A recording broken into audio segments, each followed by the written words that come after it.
Residents identifying as ethnically Chinese equals 54 to 64,000, and the bulk of the Chinese born live in Atlanta, Sandy Springs, and Roswell. How many Chinese students attend prominent Georgia colleges and universities? Georgia Tech has 3,182 Chinese students, that's 8% of the student body. UGA has 767, or 2% of the student body, and Emory University has 1,100, or 7.9% of the student body. For comparison, approximately 12,000 American students study in China, whereas around 300,000 Chinese students study in the United States of America. Comes to switch and steal as moonlight through the pines. To give an example of the growth in enrollment numbers of students from China, Georgia Tech in 1984 had 209 Chinese students, and in 2016 it went up to 1,918. 2021 was 3,811, 2022 was 4,041, 2023 was 4,070, and in 2024 there were 4,114 students from China. Georgia Tech has a campus in Shenzhen. It was canceled in 2024 based on pressure from Congress due to ongoing collaboration on semiconductor research. Georgia State University in Atlanta operated a Confucius Institute, which closed in 2020 amid increasing U.S. government pressure. Emory University in Atlanta collaborated with Nanjing University to operate the Confucius Institute in Atlanta. They ended the partnership in November of 2021, choosing not to renew the Memorandum of Understanding. Wesleyan College in Macon hosted a Confucius Institute, which closed in December of 2023 as part of the planned wind-down of operations. While Georgia Tech does not have a Confucius Institute, they do host a Chinese Friendship Association, the Georgia Tech Chinese Student Association, China Care Club, and offer a minor in the Chinese language. Savannah State University had a Confucius Institute, which the school closed in 2020 during the COVID pandemic fallout. China is Georgia's largest trading partner since 2008. China is in second place behind Canada as a top destination for Georgia's goods exports, and the U.S.-China Business Council, uschina.org, included China offices initiatives of the Georgia Department of Economic Development.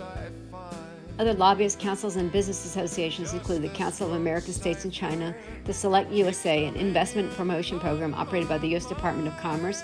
Georgia's office is located in Shanghai, and the Chinese Business Association of Atlanta, cbaaweb.org. The Atlanta Chinese Entrepreneur Club, National Association of Chinese Americans, and NACA.atlanta.org, and the Association of Chinese Professionals in Atlanta. Here's a list of historic events in Georgia. Notably, in 1866, Coca-Cola was created. In 1913, the creation of the Federal Reserve happened at Jekyll Island. 1915 saw the return of the KKK. 1939, Gone with the Wind was written by Margaret Mitchell. The Civil Rights Movement originated with Martin Luther King of Georgia. And in 2020, the Emory CDC gained notoriety for public policy during COVID. Some Georgia landmarks include Stone Mountain, the Georgia Aquarium, Kennesaw Battlefield, Jekyll Island, the Georgia Guidestones, which were destroyed or bombed in 2022, and Chinese was one of the languages featured on the New World Order monolith. It shows the moment the Georgia Guidestones in Elbert County blew up. This is surveillance video sent by the GBI from just after 4 o'clock this morning. Video also shows what appears to be a silver or gray car speeding away from the scene. Right now, local, state, and federal agencies are working to determine who's behind that explosion. The attraction was unveiled in 1980 and has drawn many people over the years. The man whose company maintains the site says vandalism has happened before, but never like this. We actually had to install cameras several years ago after the vandalism got so bad. But, you know, it does break my heart. You know, if you don't like the message that was written on them, you know, that's understandable, that's your prerogative, but, you know, there's no reason to take it away from other people that might. Crews demolished the remaining stones over safety concerns. If you know anything about the explosion, authorities ask that you come forward. You can remain anonymous. Regrettably, we found that China has been attempting to interfere in our upcoming 2018 election coming up in November against my administration. They do not want me or us to win because I am the first president ever to challenge China on trade. And we are winning on trade. We are winning at every level. We don't want them to meddle or interfere in our upcoming election.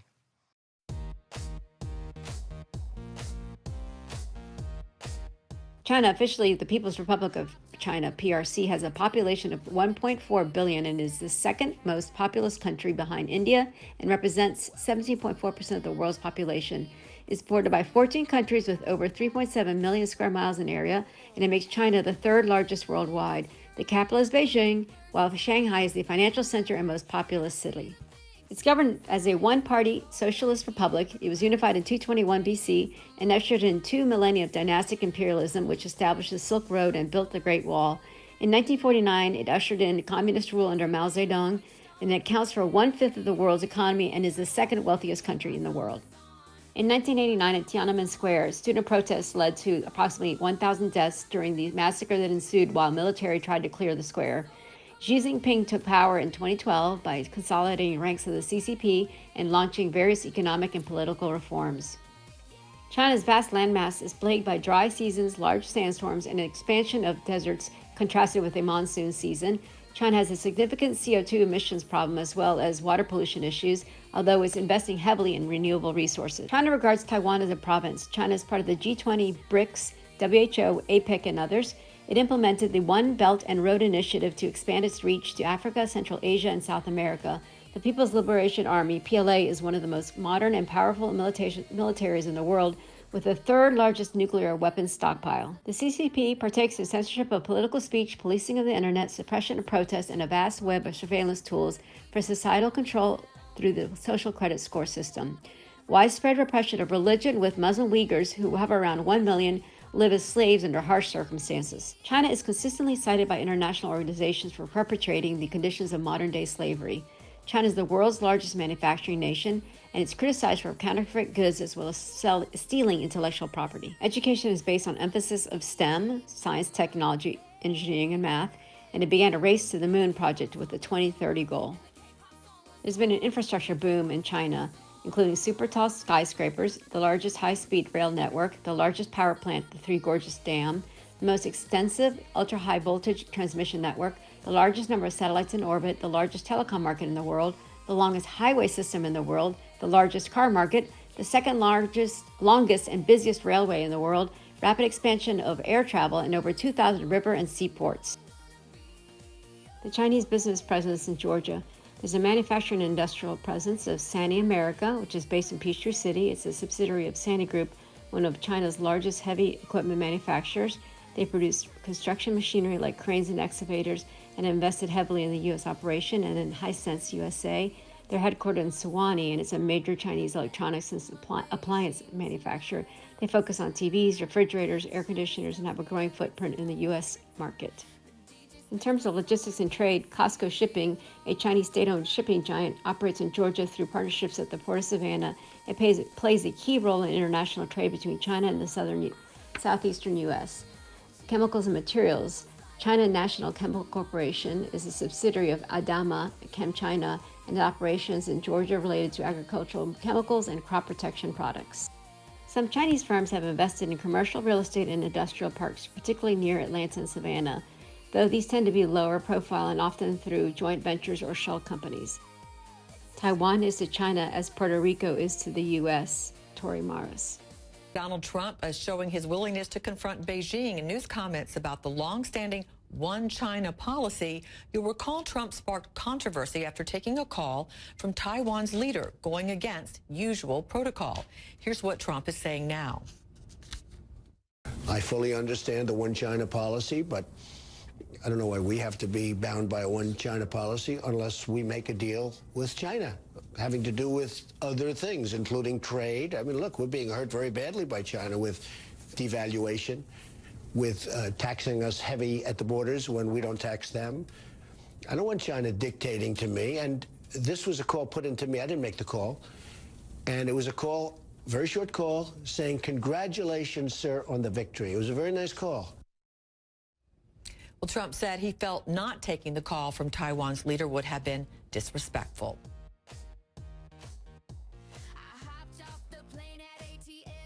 Taiwan is the disputed territory of the People's Republic of China. It's also known as Formosa.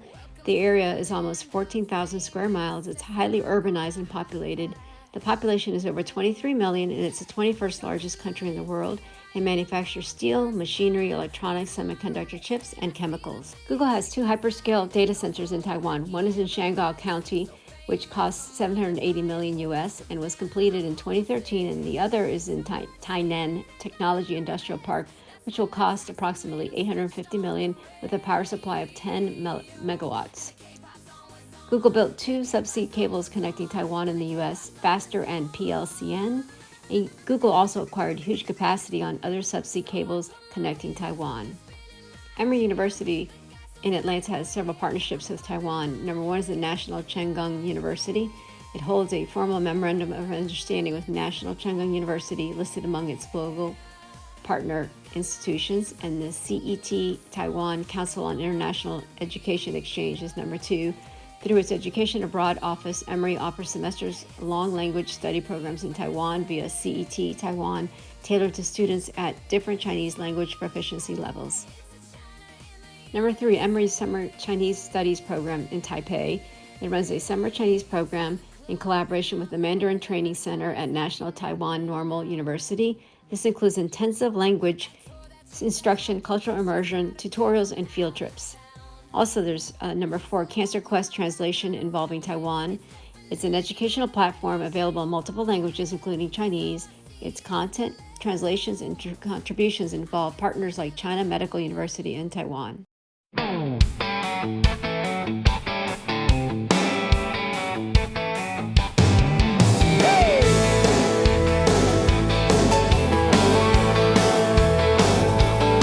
Well, way down southern at the China Hoochie, it gets hotter than a hoochie coochie. We drop ballots in the Georgia Dropbox. We got a little crazy, but we never got a dox. Down by the State Farm on a Friday night, pyramid of votes in the pale moonlight, talking about camping, dreaming about a raffy. Never had a plan, just a living for the winning.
1996, China was accused of meddling in the presidential re-election effort in favor of Bill Clinton by funneling or donating to the Clinton Foundation. Chinese also coordinated through their DC embassy to donate to some of the congressional races, specifically to the DNC. The scandal was dubbed Chinagate by reporters Bob Woodward and Brian Duffy of The Washington Post. China denied all allegations. In 2000, the Bush versus Gore and the Hanging Chads debacle ended up giving President Bush a slight margin in Florida, cinching his election. In 2004, electric voting machines were introduced under memorandums of understanding from the fourth unelected branch, comprised of senior executive service and other deep state players. They were signed by 3 different groups across multiple states to obfuscate and camouflage their overarching plan. The 3 groups included secretaries of states and their networks, the county directors and board of electors, and thirdly, the county judges. These memorandums of understanding were the first step in a federal takeover of elections, and in 2008 and 2012, they were just scripted changes of power that ensued. In 2016/17, President Obama created CISA, the Cybersecurity and Infrastructure Security Agency, and directed Jay Johnson to designate election voting equipment as critical infrastructure, in effect federalizing elections under President Trump's nose, as this step was orchestrated during the transition period. Russiagate, a hoax perpetrated by the highest levels of the Democrats, sucked all the oxygen at the beginning of Trump's presidency, so this last-minute action was grossly underreported. The 2016 election was not stolen because we, the people, overwhelmingly voted for Trump, which nullified their algorithms, as well as the bold actions of Tory Morris, who risked reputation and freedom to save America. More on this story later. In 2020, the controversial and disputed election that was stolen for President Trump was stolen for a man who had trouble walking, campaigned from his basement, and was allegedly handled by Obama, Ron Klain, and other Democrats, and it resulted in waking up we the people from their vast slumber of decades, while their country had slowly been taken away from them by the fourth unelected branch of self-appointed arbiters of how the U.S. should run. According to new FBI Director Kash Patel, China had mass-produced fake licenses to hijack the 2020 election with fake mail-in ballots in an effort to elect Biden.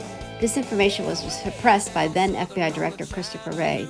It should be noted that U.S. Customs and Border Patrol intercepted 20,000 fake IDs. Moreover, according to Tory, the 2020 election was the largest data heist in history perpetrated by China against the American people.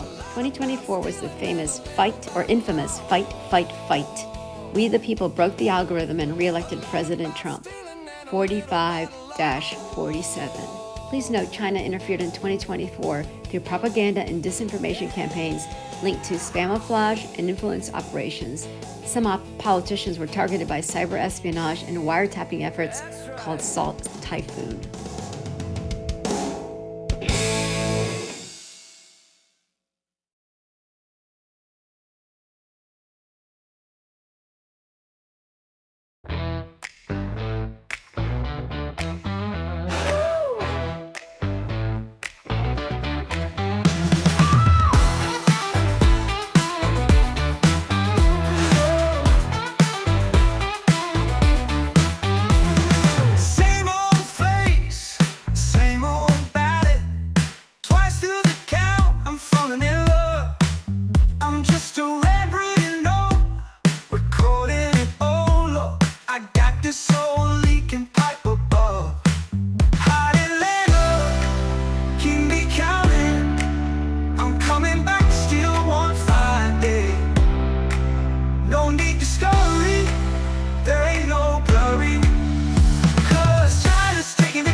Cox was Georgia's Secretary of State from 1999 to 2007.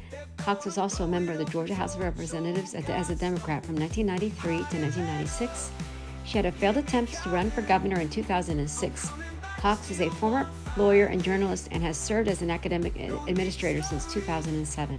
Under her tenure as Secretary of State, Cox saw King Wasong LLC make an agreement to build a facility in Georgia, as well as Lehu Enterprises set up a food, beverage, and packaging equipment manufacturing facility in Noonan. Moreover, Secretary of State Cox in January of 2004 hosted the PRC ambassador in Atlanta, at least protocol-level engagement while she was in office. Actual groundwork for Georgia's China expansion, Beijing's trade office, and the nonstop flights appears to have been run out of the governor's office of the Georgia Department of Economic Development, GDECD, during 2006 and 2007. In June of 2006, GDECD announced it would open a Beijing trade office, with Commissioner Craig Lester leading an August 2006 mission to scope locations. The planning phase took place while Cox was still Secretary of State, but under GDECD's lead. A 2008 retrospective notes that the Beijing office took nearly 2 years of planning, placing much of the planning in 2006 and 2007 under then-Governor Sonny Perdue's administration and GDECD.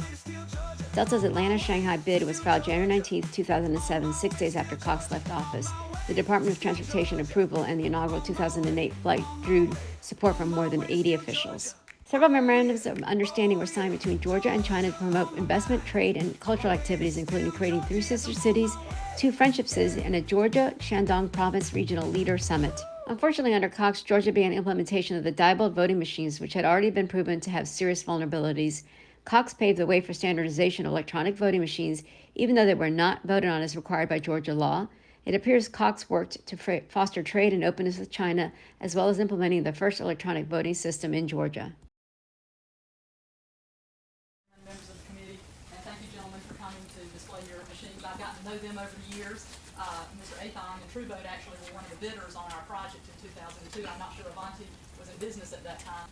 Both gentlemen have indicated that their machines are certified. You understand they're national voting standards, and you have to pass national certification before we would ever allow a machine to be sold in Georgia.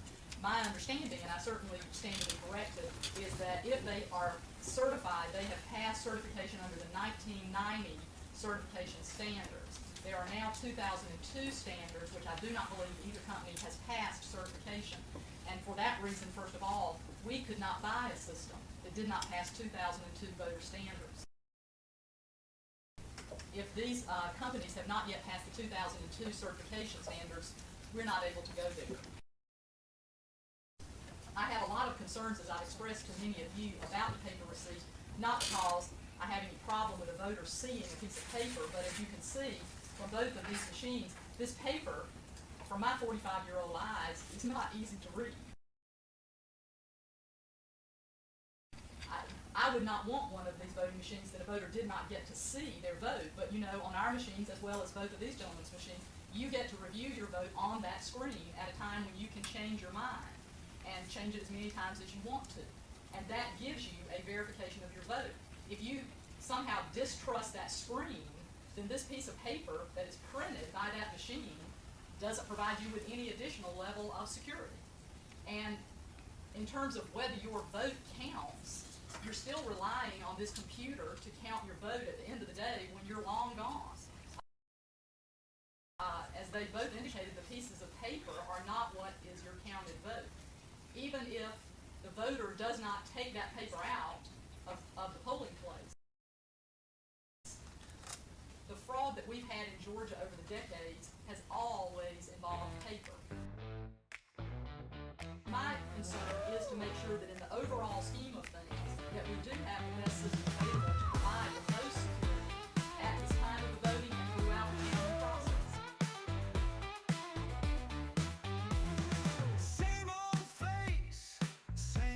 Brian Kemp is the 83rd governor of Georgia, serving since 2019. As a Republican, he was the state's 27th Secretary of State from 2010 to 2018, as well as a member of the Georgia State Senate from 2003 to 2007. Kemp is a graduate of the University of Georgia, where he was reported to have been a member of the Gridiron Secret Society. Before getting involved in politics, Kemp had multiple businesses as a contractor, real estate investor, in agriculture, and as a founding member of the First Bank of Madison. He's been married to Marty Argo since 1994, and they have 3 children. Kemp's interactions with China include a timeline of key events. January of 2019, Governor Kemp took his first official trip to China. It was primarily to foster and strengthen business ties and encourage investments in Georgia from China. And in April of 2019, Atlanta hosted a Chinese delegation. In February of 2020, Kemp announced an economic development plan tied to China that was to expand some of the agricultural exports and promote the state as a logistic hub for Chinese businesses. He also had an agricultural deal for poultry and peanuts. And in July of 2020, he made some remarks on the Chinese and U.S. relations. He became more vocal about some of the tensions in the backdrop of the COVID-19 pandemic and some of the issues over the Chinese government policies. He tried to keep his business ties intact while at the same time distancing himself from some of the Chinese political issues. In January of 2021, Kemp announced an economic development agency collaboration with some Chinese firms, and that was an emphasis to attract high-tech manufacturing, energy, and infrastructure projects. And in September of 2021, there was a Chinese technology and manufacturing investment in Georgia, and that was by Byton, B-Y-T-O-N. They set up a research and development center in Georgia. April of 2022, Georgia signed an agreement with some Chinese firms, and that was to attract high-tech manufacturing and energy jobs. July of 2022, there was a Georgia Business Summit with China. Kemp went there to attract logistics capabilities and more expansion from the Chinese, including the Port of Savannah, which was a vital trade point between U.S. and China. And in August of 2022, there's a Savannah port expansion, including China in the mix. Kemp's government continued to advocate for investment in the port and increased trade with China. In April 2023, Kemp met with a Chinese delegation, and that was to expand and continue collaboration with trade, technology, and business ventures with China. And in August of 2023, there was a focus on energy and technology with China, and that was Kemp advocating for Chinese companies to invest in Georgia's growing energy and technology sectors. There are some key themes and issues in Kemp's dealings with China. Number one, it was about economic growth and job creation. Kemp focused heavily on trade and investment deals. Two, he saw China as a trade partner, so he wanted to continue Georgia and the partnership with the Port of Savannah as well as China. And then thirdly, the political sensitivity. Kemp advocated for Chinese investment in Georgia, but then was also careful about criticizing and stayed away from politics. Amid growing geopolitical tensions, Kemp has been very careful to emphasize business dealings over politics. And then Georgia also had an attempt in 2024 to do a baby Farah law, meaning they would register foreign agents, and Kemp vetoed the bill. Kemp's role in the 2016 election. Then Secretary of State Kemp discovered IP addresses that were tied to the DHS that had tested Georgia's election system on February 2nd and 28th, May 23rd, and November 15th, 2016. He wrote a letter to Jay Johnson at DHS dated December 18th, 2016, formally complaining about the incursions. On January 11th, 2017, Kemp spoke before Congress about the tests and issued his PowerPoint presentation, Critical Infrastructure and DHS Hacking Attempt, which argued that the voting system should not be brought under the purview of CISA, as Johnson, at the behest of Obama, had just done. Kemp declared his candidacy for governor shortly after that appearance. President Obama has ordered U.S. intelligence agencies to conduct a full review of cyber attacks and foreign intervention in or around November's election. He wants a report on his desk before he leaves.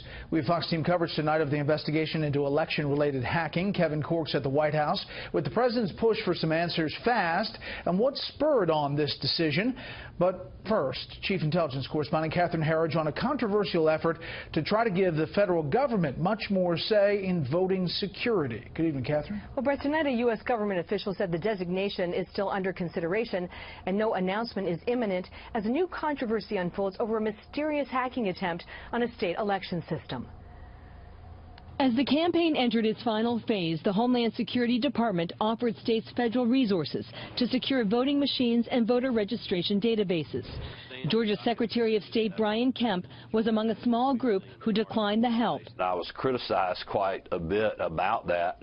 But what they were offering was really out-of-the-box corporate solutions that some states needed. We did not, because we were already using our own solutions. On Election Day, the Homeland Security Department did not report unusual cyber activity. But according to this letter from Kemp to Homeland Security Secretary Jay Johnson, on November 15th, there was an attempted breach of the Georgia Secretary of State's network linked to a computer with a Homeland Security address. Kemp writes, "At no time has my office agreed to or permitted Homeland Security to conduct penetration testing or security scans of our network." It could be a bad actor in the administration. It could be something else. I'm keeping an open mind to that, but I'm very confident that the IP address was a Department of Homeland Security address. The incident comes as the administration considers whether the electoral process should be deemed critical infrastructure and given the same federal security protections as the power grid and financial markets. Pressed on the issue by Fox News, the White House counterterrorism advisor seemed to choose her words carefully. But I think there'll be a continued engagement with state and local officials to make clear that dubbing it critical infrastructure is not in any way an effort to intrude upon or get in between the state control of those systems. I think the states are better suited to react more quickly to these type of things. I think we do have the ability to do that, and it's our duty to do that under the Constitution.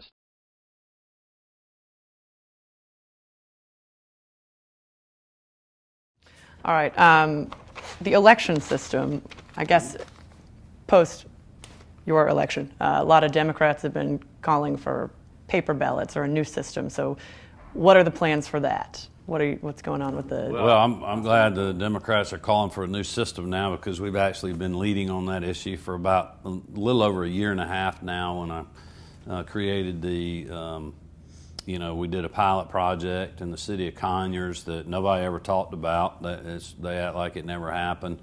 We did a lot of hard work during the legislative session last year, working with the legislators to come up with the bill, because the law has to be changed to change the voting system. The Secretary of State, whether it was me or Brad Raffensperger or anybody else, cannot unilaterally do that.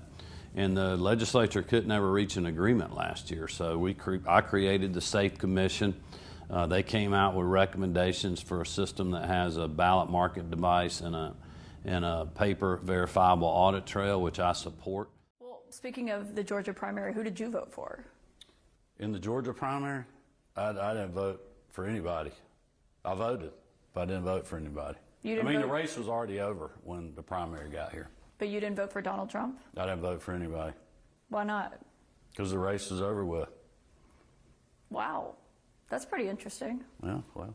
Kemp's role in the 2020 election. January of 2019, Governor Kemp met with Chinese Consul General Li Quanming at the consulate in Houston, Texas.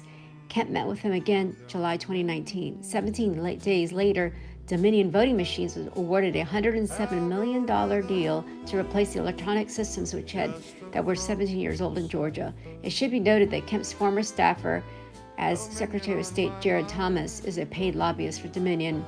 September of 2019, Kemp met with Lee's replacement, Kai Wei, at the governor's mansion in Atlanta, and again in 2020 back at the Houston consulate.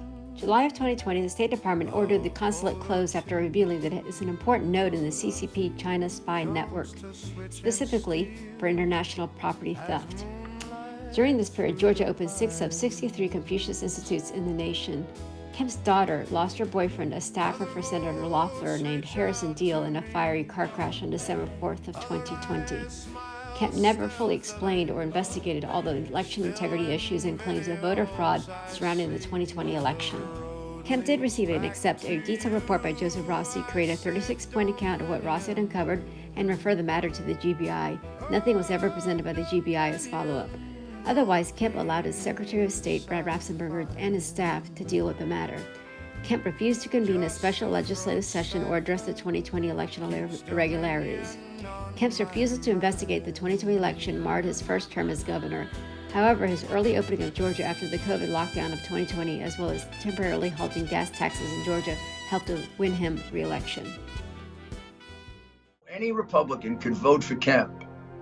He ruined our party, that guy. And the reason we lost the Senate election had nothing to do with Trump.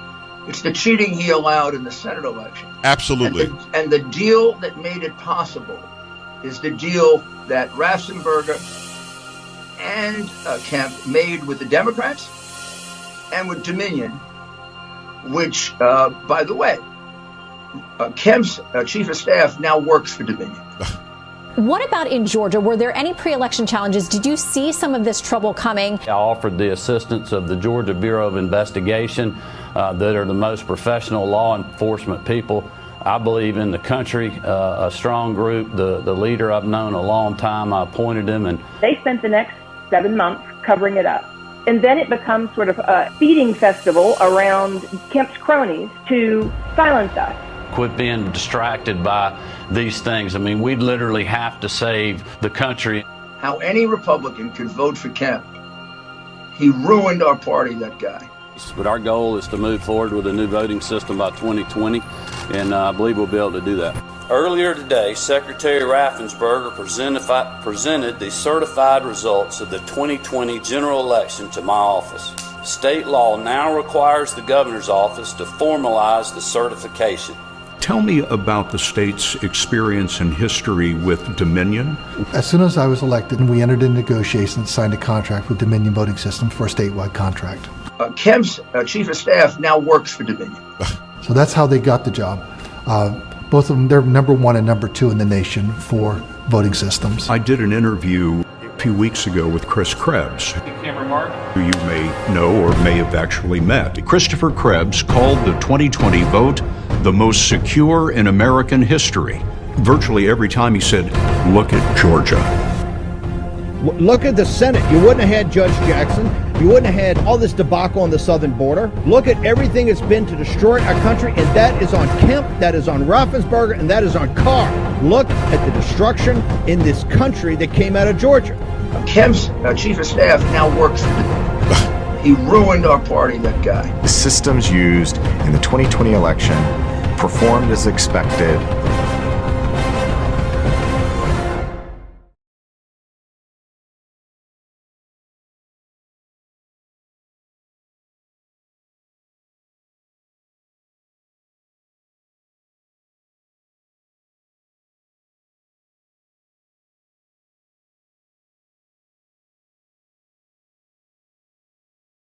Governor Brian Kemp joins us this morning. It is great to have you here this morning.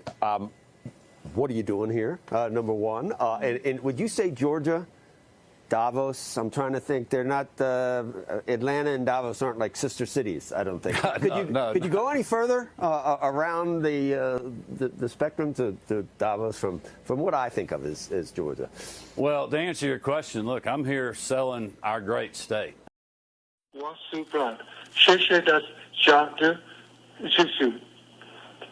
Thank you so much for supporting me in my election for House District 50. It was a close election, and your support was critical for my success. I just wanted to thank you for your support. Good night. Brad Raffensperger. Raffensperger is currently the Secretary of State, and his first term began in 2019.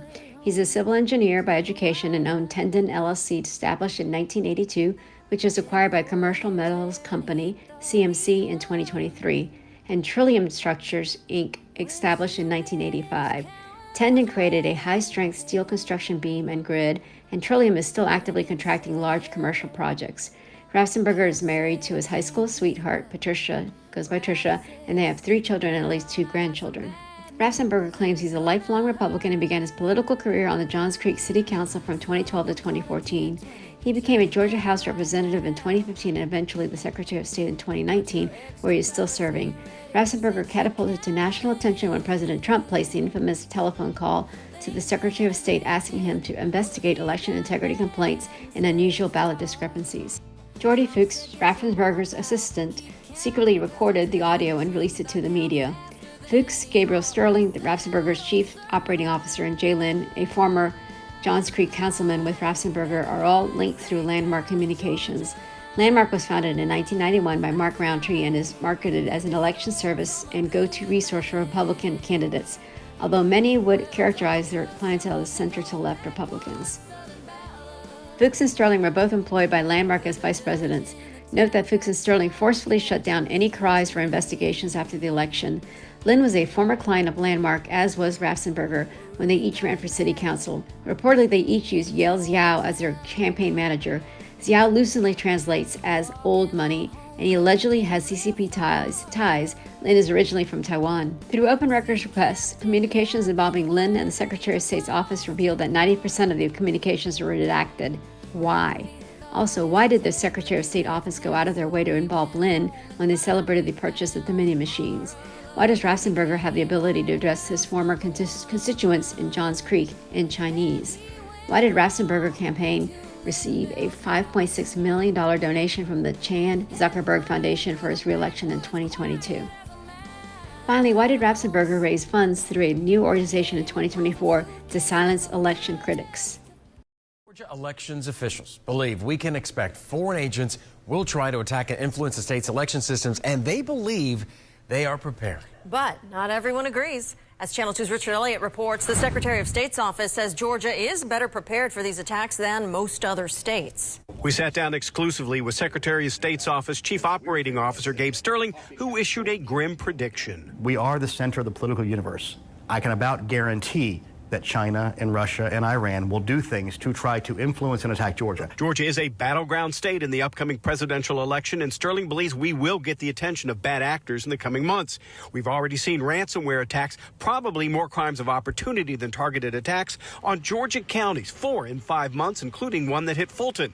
But Sterling says the Georgia Registered Voter Information System, or JARVIS, gives them the ability to switch off counties where the attacks are occurring, thereby preventing infection from going statewide. And if the hair on the back of our neck stands up, that we get a rumor, you're going to get shut down until you can prove to us you're safe and secure. The fact of the matter is that we have risks running through Georgia's system. Georgia Tech cybersecurity expert Dr. Richard DeMillo thinks the state needs to go much further to provide election security than it's doing. He doesn't think the Secretary of State's office is doing a good enough job managing the risk to elections and believes the counties are still extremely vulnerable to attack. What it means is you have to be extra vigilant, and I'm not hearing that level of extra vigilance from the state.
The 2020 election was called by the media for Biden after 4 days of quote-unquote counting. Raffensperger certified Georgia's result a win for Biden for 13 electoral votes with a margin of 11,779 votes. Georgia's Senate conducted a hearing on the election discrepancies and issues on December 30th, 2020, and Senator William Ligon sent a letter to President Trump on January 2nd, 2021, summarizing all the voter irregularities that warranted further investigation. The Haldeman Declaration in Curling versus Raffensperger regarding the Dominion voting machines vulnerabilities was disregarded. The infamous call between Trump and Raffensperger was leaked by his assistant Jordy Fuchs, which became part of the impeachment plot against Trump. On January 5th, 2021, the Senate runoff exhibited odd anomalies here in Georgia as well. And finally, where was Raffensperger? Busy writing his book, Integrity Counts? Busy planning his election with $5.6 million additional Zuckerbucks funding coming from his re-election? Was Raffensperger busy denouncing J6 when his inaction contributed toward the unrest? Was he busy defending himself against audits and lawsuits? Do tell. Breaking news right now, so we want to check in with CBS's Mark Strassman. He is in Georgia, where they're having a big problem counting some of the votes. Mark? Nora, this is an election return watch party here on the edge of Atlanta. These are mostly excited Democrats because when's the last time Georgia thought of itself as a battleground state? After record early returns and essentially a day of problem-free voting, there is now a hitch in the tabulation of votes. I'm standing in Fulton County. Fulton County includes a chunk of Atlanta. Downtown Atlanta is State Farm Arena, where the Atlanta Hawks play. They are tabulating the absentee ballots of Fulton County, Georgia's most populous county. A water pipe has broken inside the arena. They had counted 86,000 absentee ballots. We don't know how many more they have yet to tabulate, but all the tabulation of those ballots has now stopped.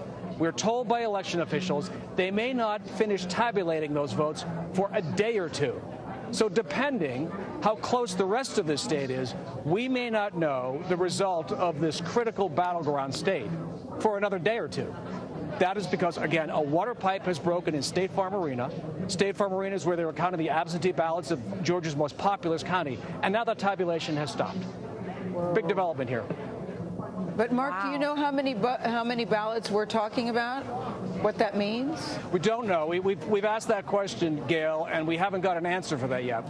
We know that there were 86,000, but apparently it's a very labor-intensive process. And what they are telling us is that it's going to take a day or two, which suggests to me that they have a lot to go. The irony is that across the country, so many of these major league sports teams open up their arenas to allow people to vote and to do exactly what Mark has said. Tabulate them in a big open space so that it can be done quickly, but nobody accounted for the plumbing, I guess. I was going to say, I'm no plumber, but maybe because it hasn't been used lately, it's not up and ready for the big turnout today. And just to put this in perspective, Fulton County is a very, very Democratic county. Hillary Clinton won it by 40 points. So if there is a delay, it's going to be Joe Biden's votes that are sitting up in the air while they dry things out. But John Dickerson, I love your knowledge of history. Have you ever heard of votes being delayed because a pipe burst? No, you wrote the book. I'm not sure. I'm not sure there's an intersection between plumbing and history. I know, but it's so funny because here we were thinking about foreign interference. Exactly. This was going to take down a vote, and now it's just voter intimidation. That wasn't on the model of it wasn't interference, and it's just for the evening. And it'll complicate in some ways the way we can extrapolate from the data for the rest of the South. So that could have some impact on our figuring things out at the table. Right, but we're going to keep everything in perspective. It is in one county. It's a big state, the state of Georgia. It is an important county, nevertheless. Yeah, biggest county in the state. But. I know, an important one. We're going to keep everything in perspective. All right. You can see in the upper left-hand corner of the screen, this is about 11:01 p.m. on November 3rd. This is election night in Fulton County at the State Farm Arena. What you see toward the back are the tables that contain the scanners for the absentee ballots. You see at least 5 individuals back there. This is after the press has gone, the Republican observers are gone, the people who are separating the ballots from the envelopes are gone. So these are the only people left behind. At about this time, which is about half an hour after everyone else cleared out, I believe the workers cleared out at about 10:30. The observers cleared out closer to 10:40. You're going to watch each of these individuals begin pulling cases out from under that black table in the lower center of the screen. Unbelievable.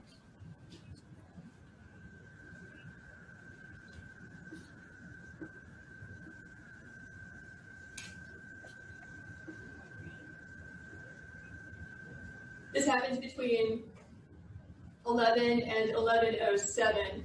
So give him just a second. Here we go.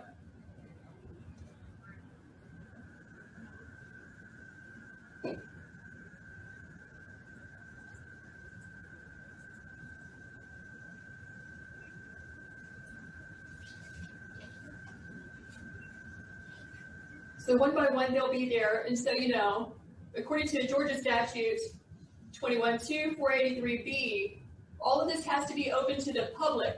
That means the press, it means Republican observers.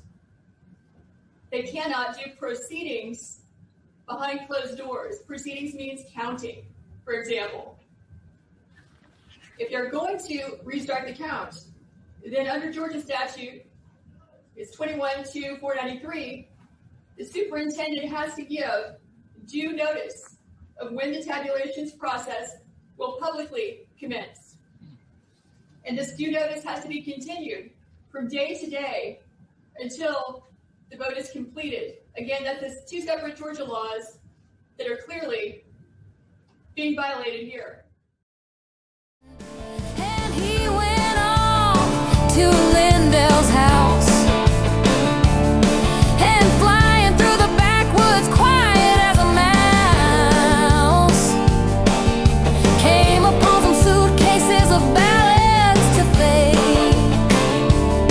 He looked through the screen at the black box door and he saw ballots lying on the floor in a puddle of water, and he started to shake.